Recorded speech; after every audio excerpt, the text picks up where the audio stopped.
यह कहानी एक वफादार नौकर गोपाल की है जो अपने मालिक के प्रति निस्वार्थ भक्ति रखता है। हालांकि परिस्थितियां उसे एक कठिन परीक्षा में डाल देती हैं, जिससे उसे बहुत बड़ी सीख मिलती है।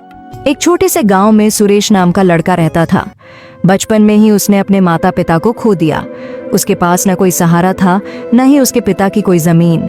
वह एक छोटी सी झोपड़ी में रहता था, लेकिन गांव में आई बाढ़ के कारण उसकी झोपड़ी भी बह गई। गांव के जमींदार धर्मदास बहुत दयालु व्यक्ति थे। उन्होंने सुरेश पर दया कर उसे अपने यहाँ काम पर रख लिया और रहने के लिए एक झोपड़ी दे दी। समय बीतता गया और सुरेश बड़ा हो गया। अब वह पूरी लगन से जमींदार के यहाँ काम करता था और जमींदार भी उस पर बहुत भरोसा करने लगे थे। एक दिन जमींदार ने सुरेश से कहा, बेटा, तुम अब शादी क्यों नहीं कर लेते? अब तुम्हारी शादी की उम्र हो गई है। तुम्हारी पत्नी आएगी तो तुम्हारे कई कामों में हाथ बौंटाएगी। मैं चाहता हूँ कि मेरे जीते जी तुम्हारी शादी हो जाती। क्या जाने कब भगवान का बुलावा आ जाए। सुरेश बोला, मालिक, ऐसा क्यों कह रहे हो? मेरे लिए आप ही सब कुछ हैं। आप जैसा उचित समझे मैं वही करूंगा। जमींदार बोले, मेरी नजर में तुम्हारे लिए एक बहुत अच्छी लड़की है। शादी के खर्च की चिंता मत करना, वह मेरी जिम्मेदारी होगी। सुरेश झिझकते हुए बोला, जो भी आपका निर्णय होगा वह मेरे भले के लिए ही होगा। आप मेरे पिता समान हैं।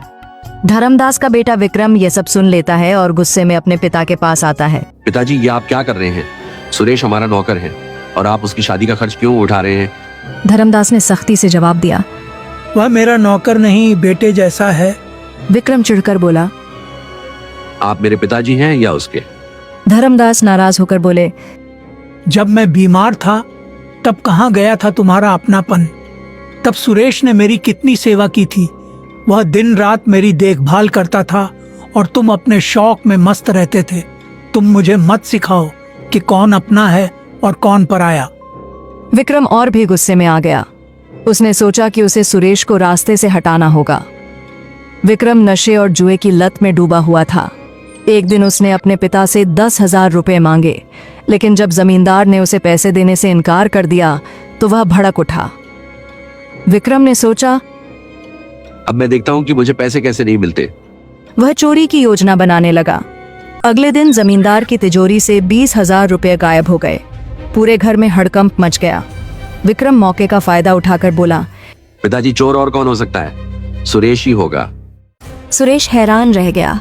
उसने सफाई दी, मालिक, मैं ऐसा नहीं कर सकता। आप पर मेरा पूरा जीवन समर्पित है। लेकिन विक्रम ने उसे झूठा ठहराते हुए उसके घर की तलाशी की मांग कर दी। जमींदार ने पहले विक्रम के कमरे की तलाशी ली, लेकिन वहां कुछ नहीं मिला। फिर सुरेश की झोपड़ी की तलाशी ली गई और वहां से पैसे मिल गए। सुरेश स्तब्ध रह गया। यह कैसे हो सकता है? यह किसी की साजिश है। जमींदार का भरोसा टूट गया। विक्रम बोला, देख लिया पिताजी, अब पता चला कि कौन सच्चा है और कौन झूठा। धर्मदास को बहुत बड़ा झटका लगा। उन्होंने सुरेश की तरफ देखा, लेकिन कुछ नहीं बोले। सुरेश रोते हुए बोला, मालिक, मैं निर्दोष हूँ। मैं आपके लिए जान दे सकता हूँ, पर चोरी नहीं कर सकता। धर्मदास ने गहरी सांस ली और कहा, मुझे अब कुछ नहीं कहना, तुम यहाँ से चले जाओ। सुरेश वहां से दुखी होकर चला गया। लेकिन गांव के एक बुजुर्ग ने यह सब देख लिया था। उन्होंने जमींदार को बताया कि उन्होंने आधी रात को विक्रम को चुपके से पैसे छुपाते देखा था। धर्मदास को जब यह सच पता चला तो उन्हें बहुत पछतावा हुआ। उन्होंने तुरंत सुरेश को बुलाया और गले से लगा लिया। बेटा, मुझसे बहुत बड़ी गलती हो गई।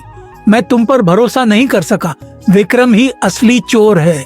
सुरेश की आंखों में आंसू थे, लेकिन उसने जमींदार से कहा, मालिक, आपको दोषी महसूस करने की जरूरत नहीं।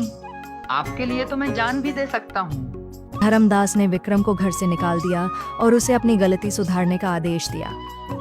विक्रम का झूठ उजागर हो चुका था। गांव के लोग जमींदार के फैसले की सराहना करने लगे। सुरेश को फिर से जमींदार ने अपने साथ रख लिया और उसे अपना उत्तराधिकारी बना लिया। इंसान की असली पहचान उसके कर्मों से होती है, न कि उसकी संपत्ति से।